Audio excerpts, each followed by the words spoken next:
Hindsight is 2020, and I can remember when I was lost in the world with no vision, not knowing what my purpose was on the earth. I was lost.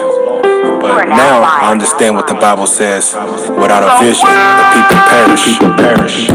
You living with no vision, you a blinded dog. End up missing for the mission, then you dying off. Gotta calculate the effort, yeah, I count the cost. All I gain in this world, gotta take a loss. Esau time winding down like the time on. If you thinking otherwise, then your time is wrong. No more celebrations, ain't no mazel tov. The only cocktail you drinking is a Molotov. Get ready for Armageddon, yeah, the end is now. It was first by the water, now it's with the fire. Yeah, missiles and light stars in the sky. And when he touched down, watch the stars all align. No astrology, my theology spiritual. Not a heretic, cause my heritage biblical. We raising the dead, we performing the miracles. Israel on the rise until we passing our pinnacle. Using me, living in a world of that fuck, I know you ain't fooling me. How you love your life when it's a life, that's just some cool degree. Knowing that the kingdom to come is now. We gon' rule what all our eyes can see. Thank the Lord now that I can see, yeah. All that's been shown to us is grown through us. Whatever throne they grown through us is going to us. What's here today is gone tomorrow. You can't atone for what's in your bone fluid. We on to you. We get provoked and catapult, then to moat medieval. The holy host play the scores as we assault the cathedral. It is written of her ravaging store. The book of sacred sword, the author pen dragging this whore. I tip my hat to the stars against the odds. Now it's clicking, they can't heal cause it's ours. They can't appeal to what's revealed to the gods. The fleet is here, they come to kill the facade. The end is Nero. They concerned, they gon' burn. CDC then tripping, they hit the belly. No wonder why when we eat bitter, they think we sweet. Then the ones that diabetes. You think you using me? Living in a world of day for five, no, you ain't fooling me. How you love your life when it's a life, that's just some cool degree. Knowing that the kingdom to come is now. We gon' rule what all our eyes can see. Thank the Lord now that I can see, yeah. Everything ain't what it seems. The eyes of our understanding gleam without a beam as we overstand the balance. And wolves turn to sheep through their malice. We at peace. The water of the reef and our chalice overrunning from the east. Where's the challenge? I like Borealis. We shining in the north throughout the outage realm. Metal with the plug as an outlet. We rather do what we must. You don't budge a single mountain in the grand scheme of things. We the forerunners. When he declares so much to clear with more thunder. We clairvoyant. Our core come with a war bundle. The fire we store some in the eye of the storm, rather the iron, or we pushing through the brigades with our bare hands easy. We blew through that water like it's Fiji. I understand the mission, why it needs me, and so it freed me. But you think you using me? Living in a world of day for five, no, you ain't fooling me. How you love your life when it's a life, that's just some cool degree. Knowing that the kingdom to come is now. We gon' rule what all our eyes can see. Thank the Lord now that I can see, yeah.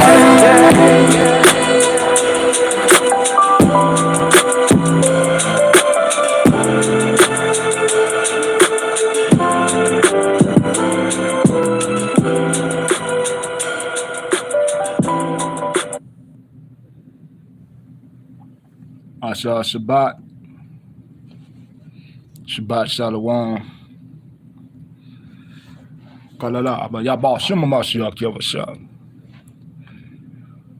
Welcome. That song was by Godhead, featuring 2 Kings, called The Vision. At the end of this live stream, the appropriate link will be in the comments. However, welcome in. JGD, I see you in the chat. Everybody else who may be in or rolling through, be sure to hit that like button to let YouTube know you're appreciating the content.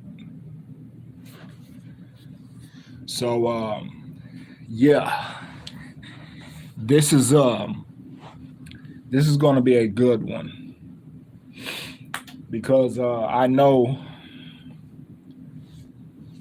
there's many of you out there who are fitness conscious, health conscious at the very least. And Babylon has you bamboozled, especially if you're still a babe in the truth, you know, or you're lukewarm right now, or you're still unlearned and you praying for the increase of knowledge, wisdom, and understanding to walk further into the will of Yah. I'll tell you this right now.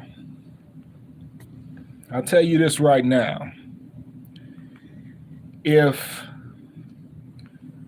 you are caught up, in the gym life, like you're caught up, you're all into the vainglory that's promoted throughout the gym culture. If you go to the gym and you're wearing revealing clothing in the gym, you want to be seen in the gym, you're getting an eyeful in the gym. If you're doing any of these things that are so easily to do in the gym, I'm going to tell you right now, you're practicing paganism. Yeah. You are practicing paganism if you're caught up in any of the easily attainable sins that are in that gym. If you are caught up in any of that, you are practicing paganism. We're going to get into it.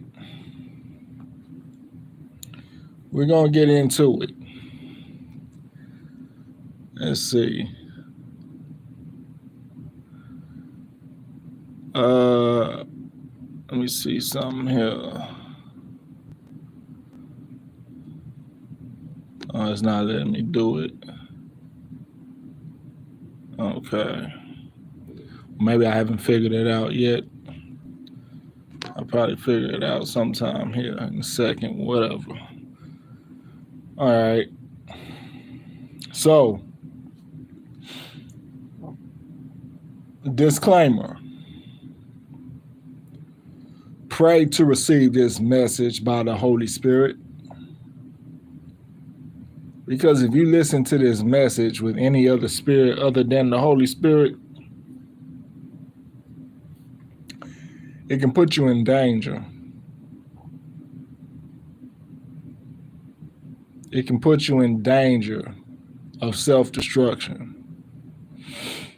So I hope everybody who's listening right now in this live and later when it plays back, I hope you're listening by the way of the Holy Spirit. Now, we're going to be understanding this lascivious spirit that takes hold in the gym. And we're going to go to a couple of sources, and then we're going to break it down with the precepts. The first source I want to use is none other than a Google description. When you type up in the Google search bar, what are the origins of the gym? This what comes up as follows. The word gym comes from the ancient Greek word gymnasium, which translates to a school for naked exercise. Yes, you heard that right. Mashpika.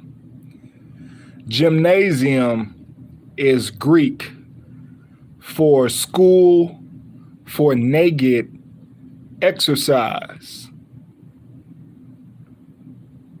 So now we see why so much tight-fitting clothing is worn in the gym.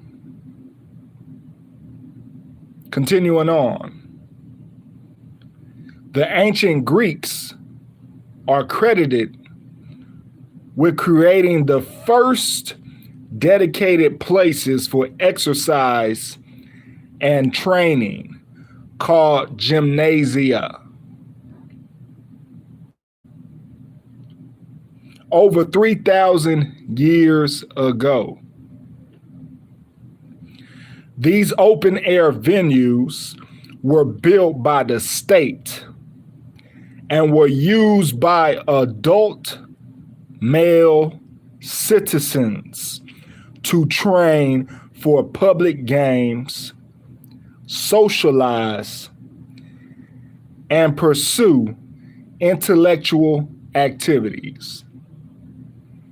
So not only was it a school for naked exercise, the gymnasium, it was also a concentrated area where males got together. So you had a whole bunch of men exercising naked among each other and socializing and doing all other types of group activities in this venue of naked exercise. Continuing on, it says athletes competed nude, which was said to honor the gods and encourage appreciation of the male body. So that information right there lets you know that if you are within the norm of attire, especially as an aquath, a sister, if you going up into the gym and you wearing all that tight fitting clothing, those leggings, yoga shorts exposing your thighs and this, that, and the third, you're in the same spirit as these ancient Greek men who worked out naked and socialized among each other naked. You're in the same spirit of nakedness. You Akim that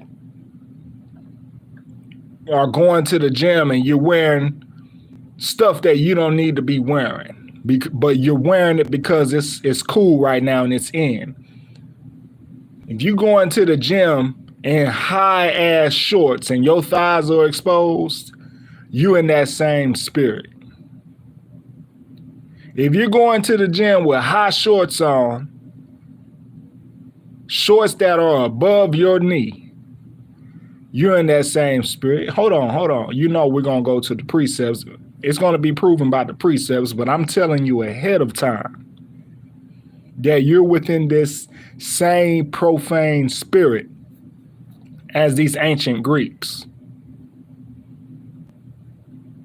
Continuing on. Gymnasia also included dressing rooms, baths, training quarters, and special areas for contests. Public officials called gymnasiarchs oversaw the gymnasia, directing schools, supervising competitors, and managing sports and games at festivals. So now we see why certain athletic activities require such tight-fitting clothing these days.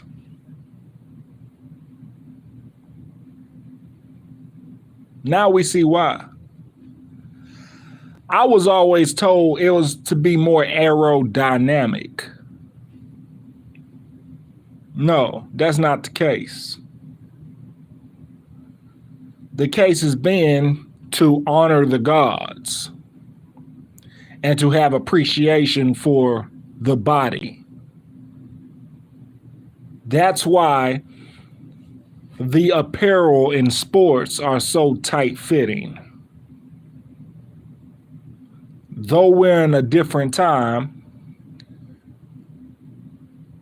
they still honor that subliminally by making all sports attire, or the majority of sports attire, very tight-fitting.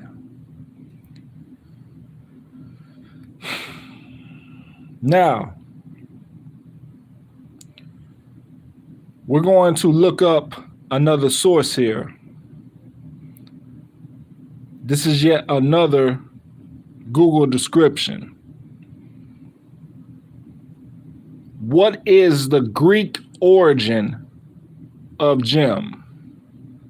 In Google description. We're looking that up right now. What is the Greek origin of gym? In ancient Greece, the gymnasium or gymnasium, the Romanized name is what it's saying, was a place where athletes could train for the competitions in public games, such as the Olympic Games. Now you see why the Olympic open ceremony was so profane. Understanding the origins of gym and the ancient Greek outlook of sports, we see why that Olympic ceremony was so profane and disgusting.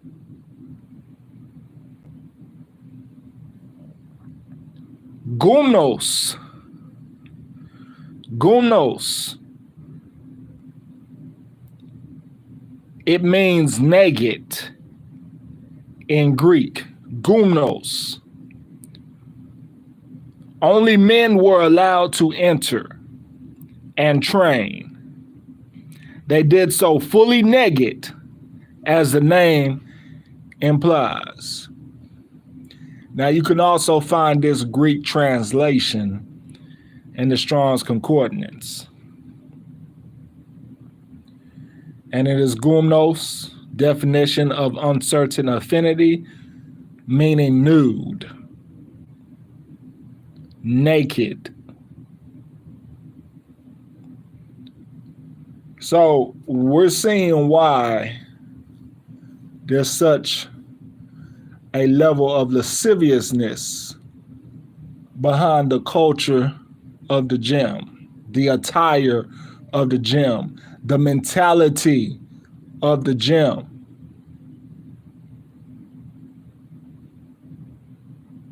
We're seeing why now, because the origins were profane. The origins of the Greeks, the ancient Greeks, was a very heathenish foundation that started this whole gym culture. Let's get a further breakdown from another resource. This resource is from pbs.org. Leisured life, the gymnasia.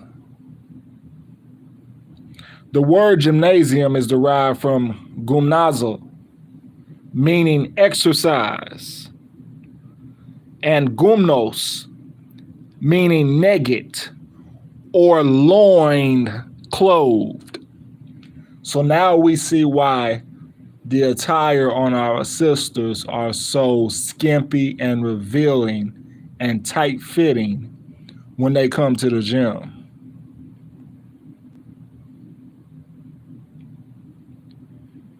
The gymnasia was the ancient Greek equivalent of a sports center, and several were located just outside Athens city walls. The ancient Greeks regarded a healthy body almost as highly as a good education.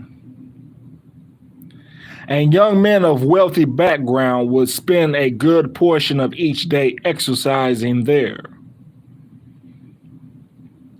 Favorite sports included wrestling, javelin and discus throwing, and boxing.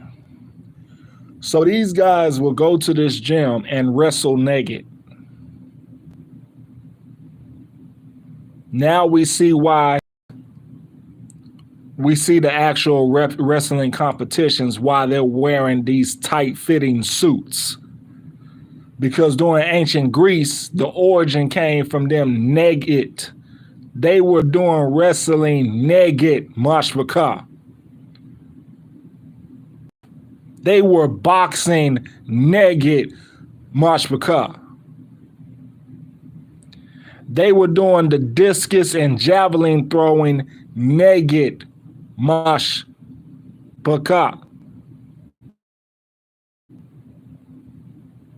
Gymnasia usually consisted of a large exercise yard surrounded by a series of outhouses, including changing rooms, practice rooms, and baths. Athletes wore no clothes, and it was common practice for them to oil or dust their bodies before and after taking part in sports activities. Wow. This had much inordinate affection involved. Very much inordinate affection. So these men were dusting and oiling their bodies while they were doing all this activity naked. So this is the origin of the gym, Mashbaka. This is why people go into the gym the way they go in. This is why our women have no shame when they're in the gym. And they just show everything because they in that spirit of nakedness and profaneness going to the gym. The culture is profane. These days, you might as well get a cap and train the brim of that cap to where it cuffs around your eyes, and you wear that cap low when you go to the gym. That way you don't have all that lasciviousness and vainglory in your face when you're trying to get a workout in, Mashbaka, especially for the Akim. That's how you protest this mess. When you go, next time you go to the gym, put a cap on. Train the brim of that cap to bend across your vision. Almost like you have blinders on. And just wear your cap low and work out. That's the best way to combat this foolishness, because that same spirit that comes in that gym, it has a stronghold on the sisters. So much so that they want you to look at them. They want you to see them as they work out their bodies. They want you to see it. And attention is currency. So if your eyes are wandering because you're seeing rear ends and thighs and whatever else, whatever other shapes and curves you're seeing with the sisters that are in that gym, you're giving away a lot of your currency, Akim. So now that you know what this spirit is that are on many people in the gym, especially our women, now that you know, Anytime you go to the gym, just wear a cap very low. Train the brim, cuff the brim to cuff around your field of vision, so you're not seeing too much of anything but your own workout. Now, I will say this. Don't become over righteous with this knowledge. Don't become over righteous with this knowledge to where you disdain working out because you don't want to be around this profane spirit. No, because exercise is indeed honored by the Most High. You're accountable how you present yourself in that gym, and you're also accountable of how your wife, your woman, presents herself in that gym when she's working with you, working out with you, or going by herself. Because I'll tell you this, you don't want to be subliminally cooked by having your woman work out with you in the gym and she's basically naked with the tight fitting attire and the gym clothes that they make today that are that has so much contour that they cuff every crevice. Because anytime you out with your woman and she's revealing her body, you're being cooked. Akim, you're being cooked. Your woman is saying she's available to the world while she's with you. There's just something to ponder on.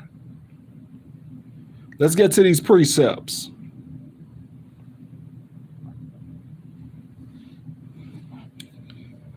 Sirach, chapter 30, verse 14.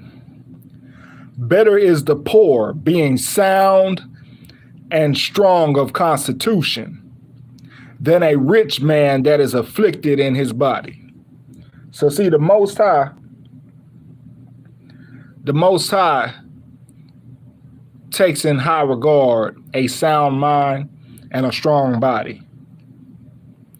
A sound mind and good health. He takes that into high consideration, as we see here in Sirach 30 and 14. Let's go next. Let's go to the next verse. Sirach 30 and 15. Health and good estate of body are above all gold, and a strong body above infinite wealth. So the Most High indeed recognizes your efforts to stay healthy and to get strong and to be stronger. That is a righteous act. But when you're taking it to the extreme to where you become vainglorious with it, it becomes a problem. When you take it to the extreme where you're like, yeah, look at me, and you're flexing and then you're posting all your muscles on the internet for the world to see, you're in the same spirit as the ancient Greeks were when they were going to these gymnasiums and working out and competing naked.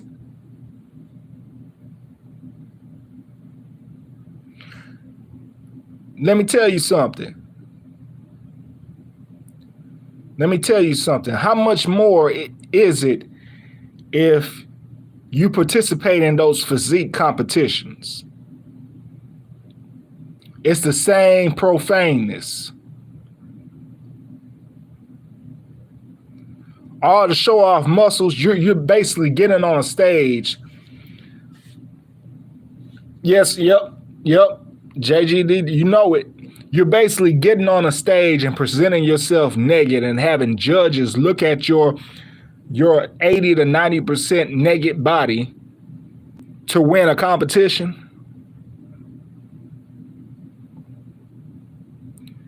You got men doing these competitions and they getting on stage in thongs and they're flexing and having a group of people look at their bodies. It comes from ancient Greece. The profaneness of the heathens of ancient Greece. That's where it comes from. Whoa. Sirach chapter 30, verse 16. There is no riches above a sound body. There is no riches above a sound body. There is no riches above a sound body, and no joy above the joy of the heart. So don't have them having you think that money is everything. The Most High is just telling us right here, putting us on some game. First Timothy chapter 4, verse 8. For bodily exercise profiteth little, but godliness is profitable unto all things, having promise of the life that now is and of that which is to come. So, though the Most High recognizes your health and fitness consciousness, it doesn't hold as much weight as following his will. Having a fit body and a healthy body does not hold as much weight as being within the righteousness of the Most High. Everybody coming in, be sure to hit the like button. They never have the numbers right in here, so I don't know who all's in here. The numbers are never right in here, so be sure to hit the like button when you come in.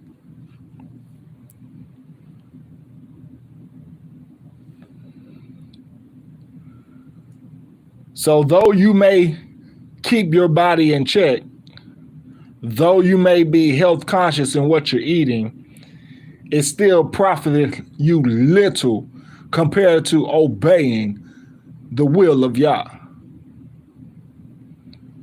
Because you can do all that. You can be in so much shape, you can have so much health, but if you're acting profane of the law, all that can be thrown out the window in a blink of an eye. And we're gonna expound on the importance of that righteousness. Proverbs chapter 7, verse 2. Proverbs chapter 7, verse 2. Keep my commandments and live, and my law as the apple of thine eye. So if we keep the commandments, if we keep Yah's righteousness, we walk in his will, we'll live. And we should also regard his will, his law, as the apple of our eyes. Yahweh Shah speaking here, Matthew chapter 5, verse 17. Think not that I've come to destroy the law or the prophets. I am not come to destroy, but to fulfill. Verse 18, for verily I say unto you, till heaven and earth pass, one jot or one tittle shall in no wise pass from the law, till all be fulfilled. Verse 19, whosoever therefore shall break one of these least commandments, and shall teach men so, he shall be called the least in the kingdom of heaven. But whosoever shall do and teach them, the same shall be called great in the kingdom of heaven. Verse 20, for I say unto you, that except your righteousness shall exceed the righteousness of the scribes and Pharisees, ye shall in no case enter into the kingdom of heaven. So we're going to see why the vainglory attitude that's in the gem is of the scribes and Pharisees. We're going to see that in a minute. But if your righteousness doesn't exceed the Pharisees, then you're in trouble. and that vainglorious look at me attitude, look at my body, lust after me attitude that runs amok in the gym, that's well within the attitude of the Pharisees. But before we get further into that, what's the opposite? How should we be presenting ourselves when we go to the gym? I already showed you how to combat the vainglorious displays. You know, from the opium to the aquaf. You can do that. Just put a cap and wear a cap real low over your eyes. That's how you can keep from paying your currency of attention to such wickedness. Because those same individuals get empowered off of your attention when they're in that mindset. But let's talk about the appropriate presentation. We're going to go to the book of Exodus, chapter 28, starting at verse 41 for context. And thou shalt put them upon Aaron thy brother and his sons with him, and shall anoint them and consecrate them and sanctify them, that they may minister unto me in the priest office. And thou shalt make them linen breeches to cover their nakedness. From the loins even unto the thighs shall they reach. So the Most High just told us that the loins to the thighs are a part of our nakedness. So anytime your thighs are exposed, your nakedness is exposed. Babylon would tell you there's nothing wrong with showing your thighs to the public. But the Most High, who created you and everything that we see, says it's profane to show your thighs to the public. So that goes to the aquaf, who wear those real high and tight yoga pants that shows every curve and cranny and crevice, along with showing your bare skin thighs. Let me tell you something. You're naked. You Akim that are wearing those high shorts, those high gym shorts that go way above your knee, your thighs are exposed.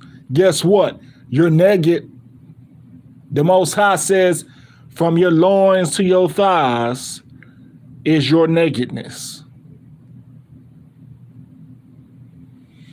Y'all better not be going to the gym, Akim. You better not be going to the gym or going anywhere outside during these summer days in those high shorts called hoochie daddy shorts. No Akim that listens to this channel should be wearing hoochie daddy shorts. If you're wearing that, you're out of order and you're being profane and you need to repent. Stop letting these women, these profane women, tell you what to do and how to dress and how to be. Because they're the ones who really made that popular. The women did. And whoremongers and men who put the vagina on a pedestal, they hop right on that wave of wearing so-called hoochie daddy shorts. You are out of your damn mind if you're wearing some hoochie daddy shorts.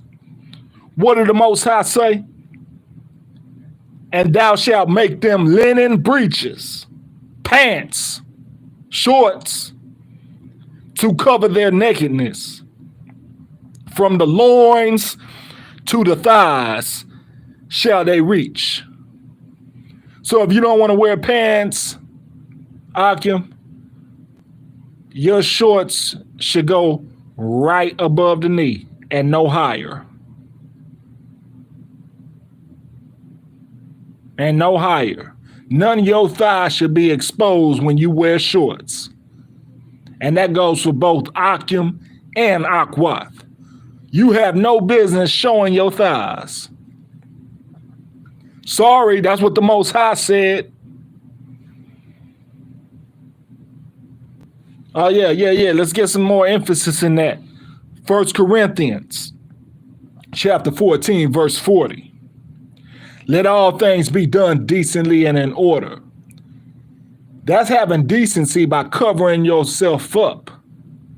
That's having order by not exposing any of your nakedness for the public to see.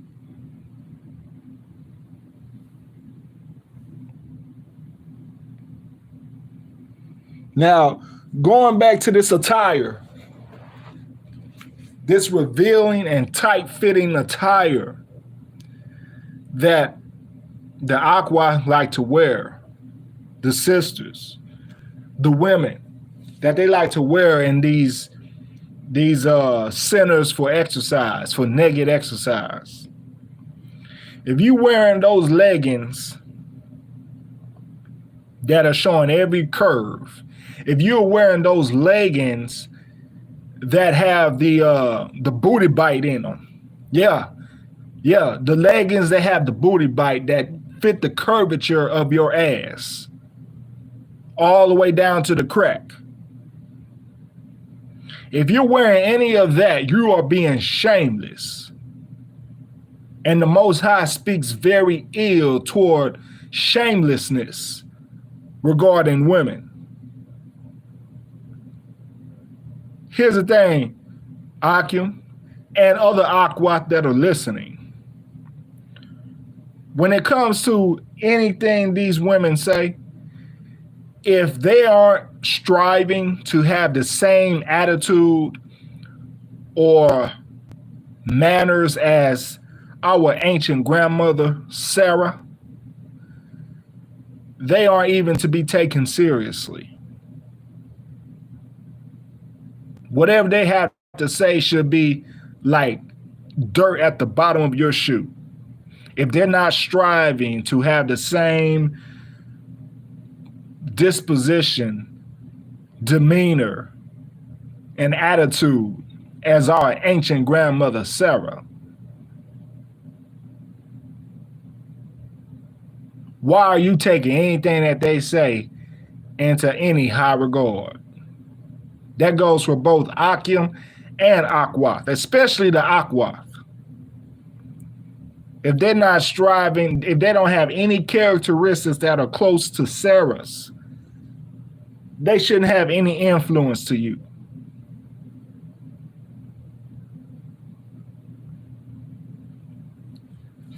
Sirach, chapter 26, verse 9. The whoredom of a woman may be known in her haughty looks and eyelids. So the Most High made it to where a whoredom on a woman is easily seen by her haughtiness. If she's very prideful, if she has no type of shame in her gaze.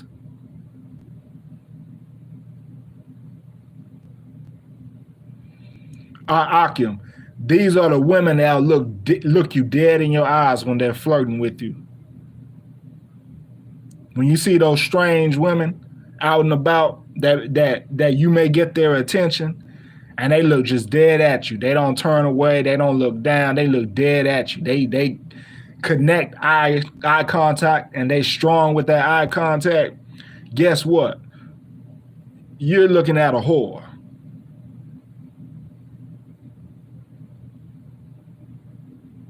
This is why you can't feel sorry for any brothers who get played by whorish women. Because the Most High has made it very easy to tell if a woman is a whore. It's just that brothers are so caught up in their hormones and They have no rule over their lasciviousness, that they go after whatever they can get or whatever gives them attention.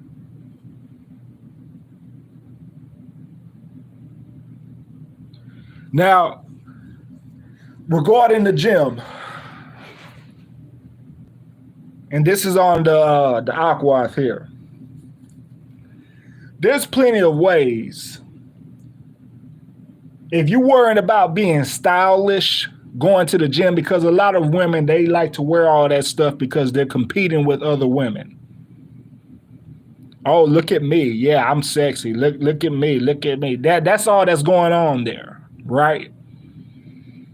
You can still be fashion conscious as a woman and go to the gym with decency and order. Because when you're following that gymnasium spirit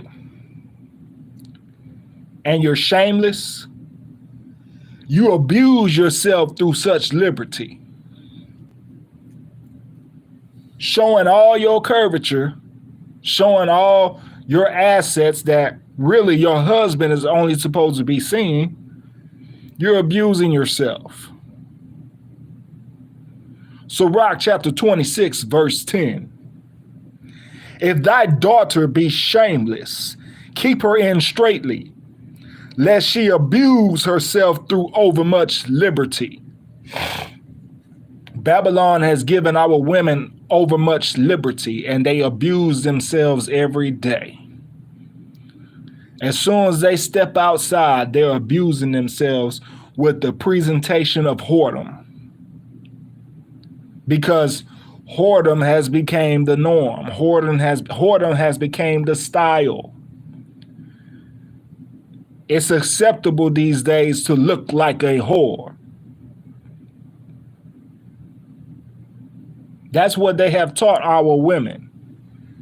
It's acceptable for them to be whores. It's no longer anything of shame. Babylon has pushed this narrative, and they pushed it through media and music.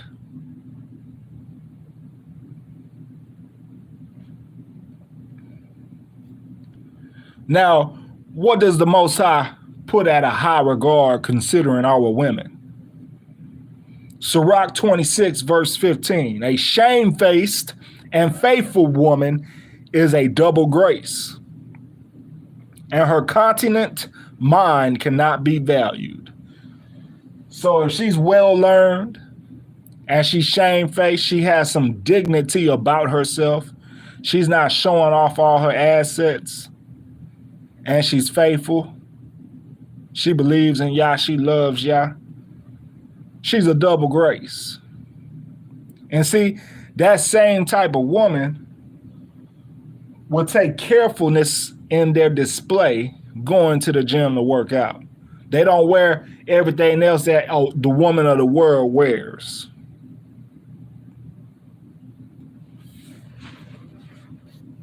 And there's plenty of ways you can do that as a woman and not be in the spirit of the heathens of ancient Greece.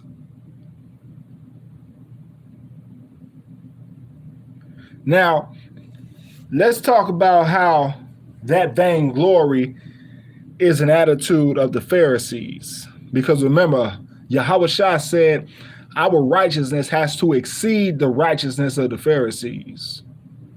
Let's talk about that vainglory, that vanity. Matthew chapter 23, starting at verse 1 for context. Then spake Yahushua to the multitude and to his disciples, saying, the scribes and Pharisees sit in Moses' seat. So,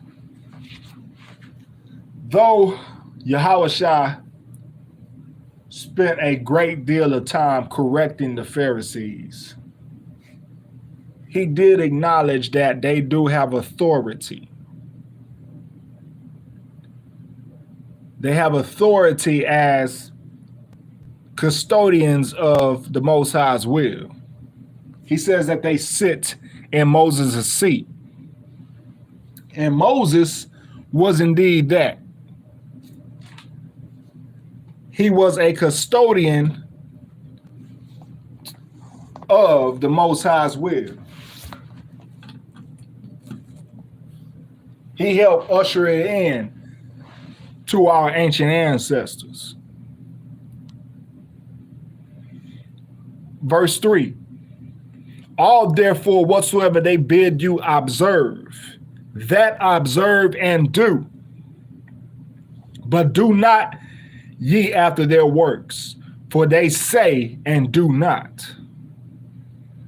So Yahushua, the Messiah, said, listen to the Pharisees. Listen to them. If they drop some knowledge on you, listen, observe, and do exactly what they tell you. Don't just don't do what they do. Don't be like them.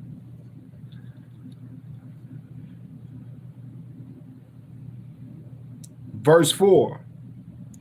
For they bind heavy burdens and grievous to be borne, and lay them on men's shoulders, but they themselves will not move them with one of their fingers. Verse 5, this is the kicker.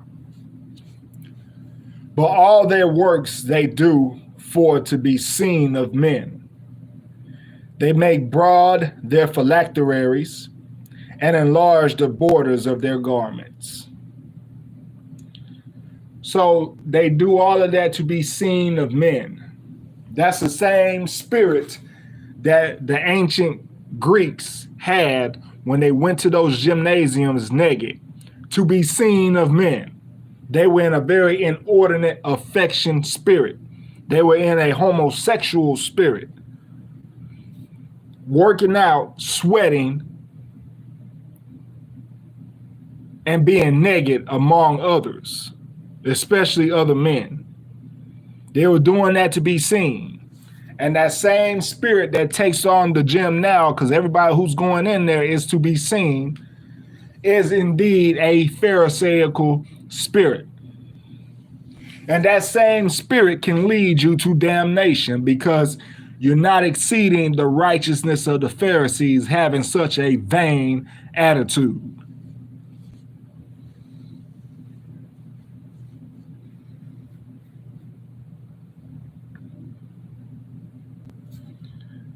Galatians chapter 5, verse 26. Let us not be desirous of vainglory, provoking one another, envying one another. Isn't that what's going on in the gym? The women walk in with their tight-fitting clothing to provoke men to lust after them, to look at them while they work out. Are they not provoking the men in that vicinity? Are they not envying each other by trying to outdress the next woman?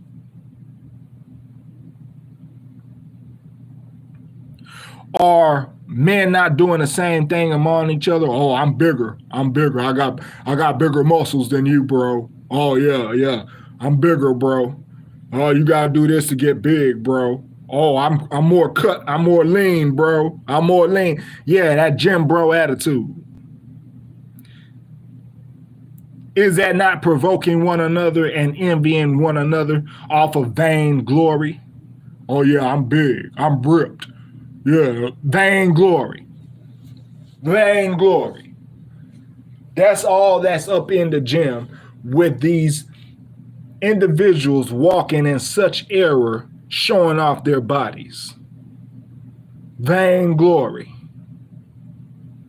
It is of the scribes and Pharisees. And if you thrive off of that attitude, your righteousness is not exceeding the righteousness of the scribes and Pharisees.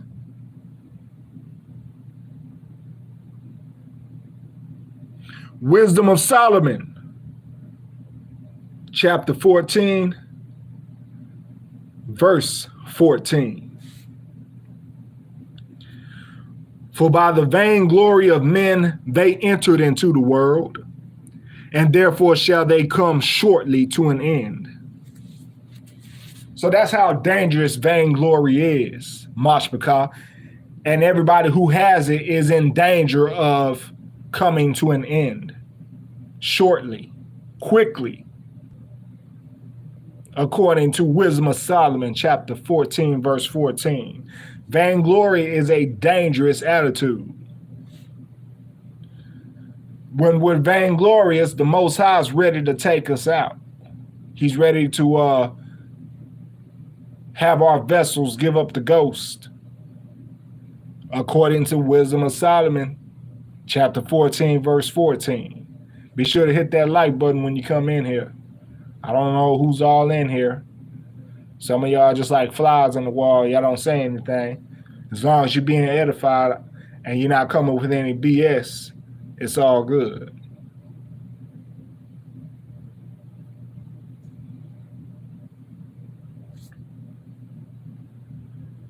Now, why is it such an issue to have this ancient Greek attitude of the gem?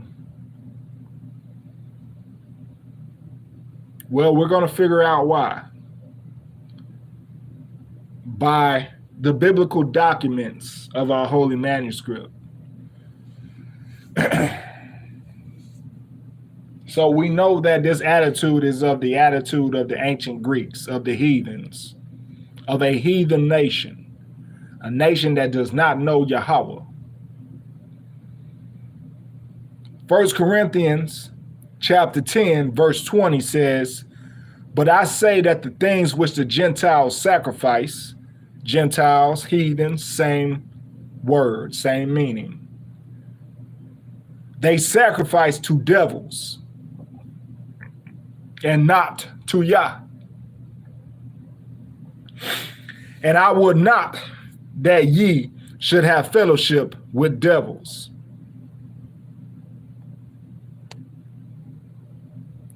Verse 21, ye cannot drink the cup of Yahweh and of the cup of devils. Ye cannot be partakers of Yahweh's table and of the table of devils. 1 Corinthians 10:22. Do we provoke the Lord to jealousy? Are we stronger than he? Now, we know for that very reason, that's why we don't follow after the heathen nations. Because the sacrifices they make are to devils. We learned in the Google description of the origins of the gem that all those men were going into that vicinity exercising naked to pay homage to the gods. So they were exercising naked as a sacrifice to devils. The scriptures cut it straight to the marrow. Now, let's take record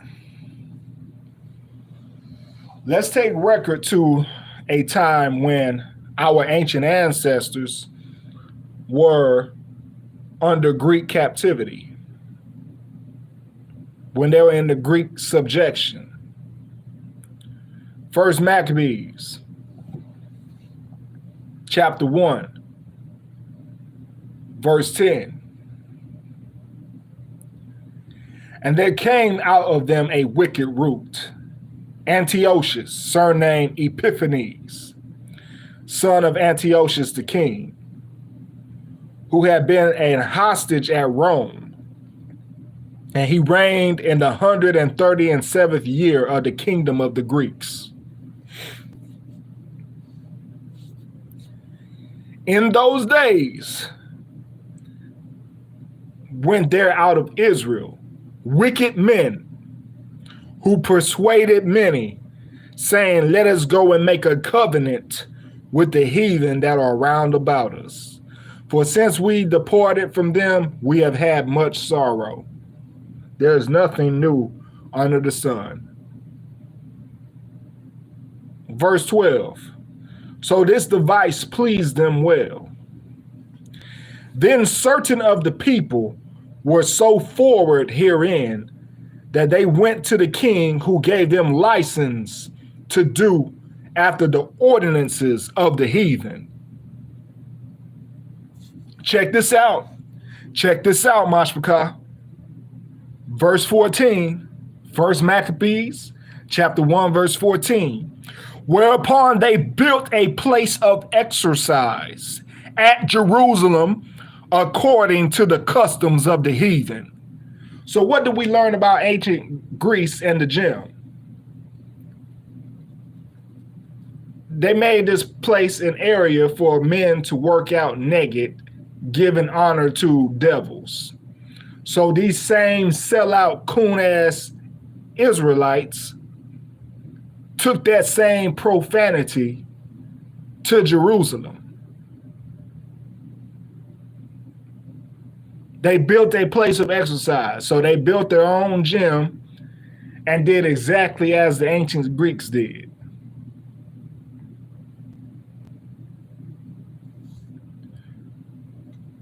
Now, we're going to get further context of a specific Israelite who went that same route. So much so that the Most High has it recorded in eternity of how bad this particular Israelite was. He perpetuated his disdain for this Israelite. We're going to go to 2 Maccabees. 2 Maccabees chapter 4, starting at verse 7. But after the death of Seleucus, when Antiochus, called Epiphanes, took the kingdom, Jason, the brother of Onias, labored underhand to be high priest. Jason's an Israelite, by the way. Verse 8. Promising unto the king by intercession 360 talents of silver, and of another revenue 80 talents. Besides this, he promised to assign 150 more, if he might have license to set him up a place of exercise. There we go again. So he wanted a license to have a gym built, and for the training up of youth in the fashions of the heathen, and to write them of Jerusalem by the name of Antiochians. So instead of being called Israelites, they were called by a Greek citizenship, Antiochians. So Jason acquired this license to build this gymnasium and have young boys work out at this gymnasium naked, and to also change their citizenship from those of Yerushalayim to Antiochians. Verse 10, which when the king had granted, and he had gotten into his hand the rule, he forthwith brought his own nation to Greekish fashion. So Jason was responsible to bringing members of his own nation, Israelites, to adopt the Greek customs. Here's the crazy thing about that. We're still seeing that to this day. We're seeing that by the way of the Divine Nine sororities and fraternities. They're doing the same thing as Jason did. I digress though. 2 Maccabees chapter 4, verse 11. And the royal privileges given of special favor to the Jews by the means of John, the father of Eupolemus, who went ambassador to Rome for amity and aid, he took away, and putting down the governments which were according to the law, he brought up new customs against the law. So Jason went so far that these same Israelites that made a transition from being Israelites to Antiochians also forsook the ordinances of the Most High's law to do after the culture and custom of the Greeks. Verse 12, for he built gladly. He was glad to have built this place. For he built gladly a place of exercise under the tower itself, and brought the chief young men under his subjection, and made them wear a hat. So this is how disgusting and vile and profane Jason was.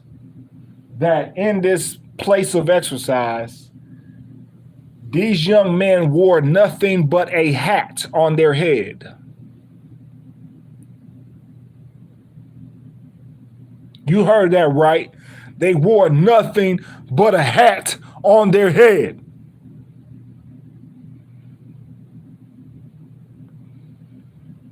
Second Maccabees chapter 4, verse 13.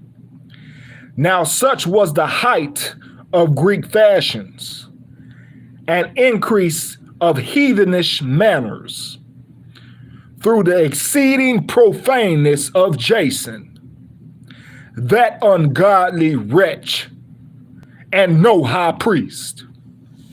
So the Most High was so furious with Jason that he perpetuated his disdain for Jason to where we're reading it to this day.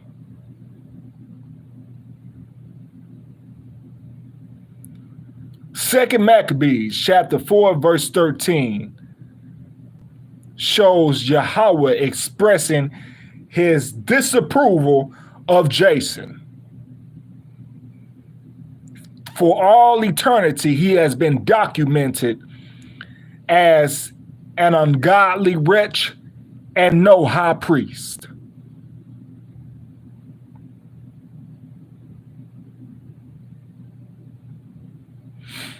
Now, that makes you think, for all other Israelites in modern day who are doing similar things as Jason did,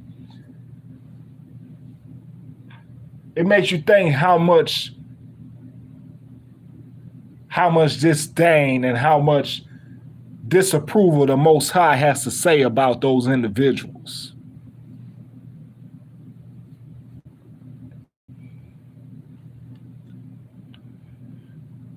But I digress. Moving on. 1 Peter chapter 4, verse 3. You know better, you do better, right? Because we were all in such folly before coming into the truth, adopting heathenish manners and heathenish ways. 1 Peter chapter 4, verse 3. For the time past of our life may suffice us to have wrought the will of the Gentiles, when we walked in lasciviousness, when we walked in lasciviousness, lusts, excess of wine, revelings, banquetings, and abominable idolatries. We all did that before coming into the truth. We all participated in all those profane acts that had just been listed by Aksha'al. Salat, not Aksha'al, Kafa, Akafa, Peter. Verse 4. Wherein they think it strange that ye run not with them to the same excess of riot, speaking evil of you. What did I say earlier? Now, this also includes such men. So for the women, you shouldn't take anything they have to say about you being in the truth.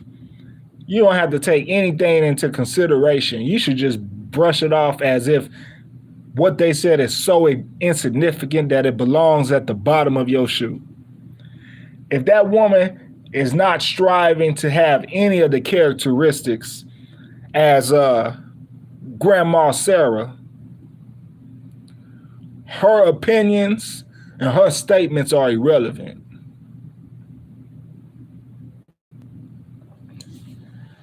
Similarly,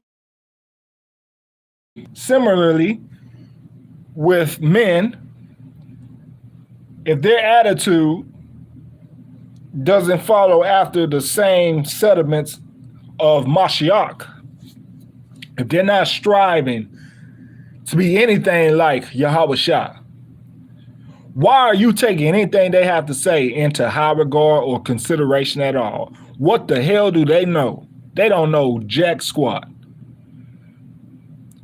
Because these same individuals, these degenerate individuals, those who are absent of decency and order, will speak evil of you for not going into the same excess of riot as they do.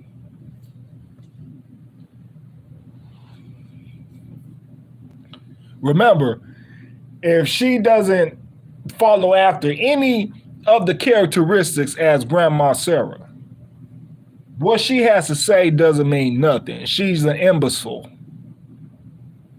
That goes for both Akim and Akwath. Any woman that's not striving or doesn't have any characteristics whatsoever of Grandma Sarah, she's basically a degenerate, absent of decency and order, absent of righteousness.